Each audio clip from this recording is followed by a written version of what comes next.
Pakistani Terrorist group का Khennaba Leitraba Chin Kuki Terrorist के Mathakta military crackdown Chathabiyu haina RPI Athawale की Delhi youth wing na center की pukning takshillakli Delhi की Patel Chest leiba wing असे के office तंग असे पांगथुक की बापाव की मिफम दा RPI Athawale की youth wing की president Boris na hai Union Home Minister Amit Shah na hokkiba tang nipan dagi Manipur की लंबी खुदिंगमक्ता free movement lehelagani haina lauthokrabasu ngasi fawba thabak ton thokpa ngamdaba लाइबक थीबने थवंग असिना मणिपुरदा प्रेजेंट रूल थमले हाइरबसु ममांगदा हाइदोखिबा वा थबकता ओंथोकपा ngamखिदबा लाइंगाक का पांखक ओइरे अमरोमदा यूनियन होम मिनिस्टर की वाफम अदु यारोई हाइदुना लंबी थिंगलिबा चेन कुकी नार्को टेररिस्ट सिंगदा एक्शन अमता लौकतना लैरिबा मणिपुर की गवर्नर असिसु मतिक चादे हाइना लौगने मणिपुर की मियाम की लाइफलाइन ओरिबा नेशनल हाईवे अनि अमदे अतै लंबी सिंगदा अथिंगबा पिरिबा से मिलिट्री क्रैकडाउन चथदुना लंबी सिंग हांगदोकदबने मधु ओइबा तारबदे मणिपुरदा तंगदु लैताबा हंजिलकपा ngamgani haina mahakna makha takhe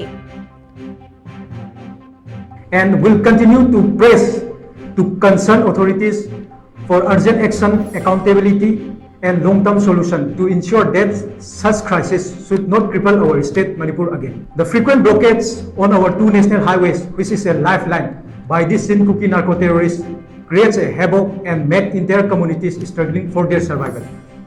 And also, the central government must conduct a military crackdown against these Chin Kuki narco terrorists, because there is no difference between these Chin Kuki narco terrorists and those Pakistani terrorists. And this will help in bringing peace and normalcy in our state Manipur. And lastly, we would like to request to all the concerned authorities to implement a strict NRC at the earliest with the base year of 1951. अमरोमदा पाउगी मिफमदुदा सरुक याखिबा wing असिगी working president Laishram Lamgan बना हाई union home minister Amit Shah की free movement हाइबा पांदमदो ngasidi mai paktre Chin Kuki sing na national highway thinggenduna thamliba asina maitai khakta natana topa furit kayada so chauna ayetba piribani Manipur की हौजिक ओइरिबा फिबम असिदा BJP अमदे Congress ना parliament पो कांगजैबुंग ओंथोक्तुना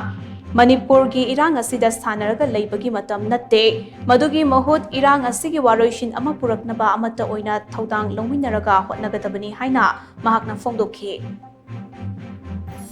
cookie narco terrorist असिना national highway सिंग द blockade तौरिबसी अतमनाना मैतै खतंग नतना लैमिनरिबा फुरुपसिंगदसु चावना अयत अपन पीरी